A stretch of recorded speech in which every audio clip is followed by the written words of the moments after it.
हाँ हाँ जतिन, मैं मम्मी जी का बहुत अच्छे से ध्यान रख रही हूँ। माँ कहाँ पर है? मम्मी जी मेरे पास में ही बैठी है, आराम कर रही है। अच्छा, मेरी माँ से बात कराना जरा। हाँ अभी बात करा दो, एक मिनट। सुन बे बुढ़िया, अगर तूने अपनी बेटी को कुछ भी बोला तो याद रखियो तेरा क्या हाल करूंगी मैं, समझ गई?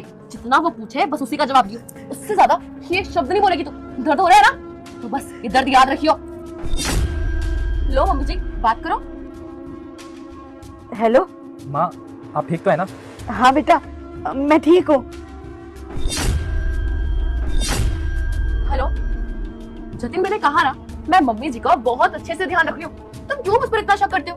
और वैसे भी मैंने कितनी बार बोला कि तुम्हारी मम्मी नहीं, मेरी भी मम्मी है। और वैसे भी उनकी दवाई का, उनके खाने पीने का मैं बहुत अच्छे से ध्यान रखती हूँ, तुम बिल्कुल टेंशन मत लो। यहाँ ना मम्मी एकदम ठीक है। तुम एक बात बताओ, तुम एक फौजी हो, और अगर एक फौजी अपने घर की इतनी चिंता करेगा तो फिर अपने देश की सेवा कैसे करेगा? बाय। ठीक है, मैं बाद में बात करता हूँ।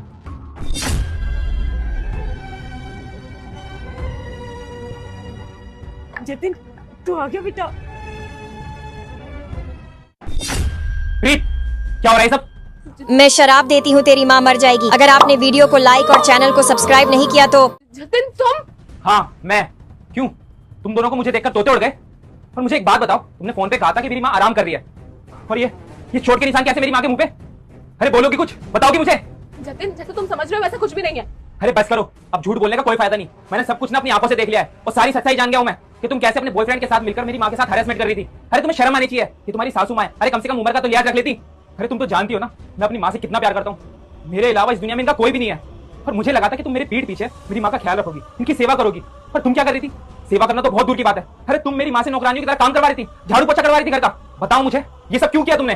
देखो जतिन, मैं तुम्हें सब कुछ समझाती हूँ, लेकिन तुम तो महीने के एंड में आने वाले थे ना। हाँ मैं मंथ के एंड में ही आने वाला था, पर मेरी किस्मत तो देखो, मेरे को छुट्टी मंथ की शुरुआत में मिल गई। और अच्छा हुआ मैं यहाँ पर आ गया, अगर यहाँ नहीं आता ना तो तुम्हारी सच्चाई मेरे सामने ना आ पाती। अरे मैं सोचता था मेरी माँ तुम्हारे साथ अच्छे से रह रही होगी, अरे तुम उसकी सेवा कर रही होगी, कोई परेशानी नहीं होगी। पर जब मैंने यहाँ आकर देखा तो मेरी माँ का जीना हराम कर रखा था तुमने, इतने कष्ट दे रही थी तुमने। पर ये सब छोड़ो, तुम्हारा ये बॉयफ्रेंड, इसके बारे में क्या बोलोगी?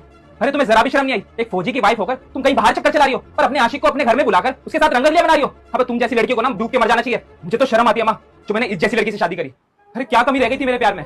जो चीज तुमने मांगी मैंने वो सब ला कर दिया। तुमने कहा कि मुझे गांव के घर में नहीं रहना, तो मैं तुम्हें यहाँ पर शहर में ले आया। जो भी तुमने मांगा, घर बंगला गाड़ी सब कुछ दिया तुम्हें। फिर क्या दिक्कत थी तुम्हें? और तुमने मुझे ही धोखा नहीं दिया, तुमने मेरी माँ का विश्वास भी तोड़ा है। अरे इतना अत्याचार करता है क्या कोई अपनी माँ पर?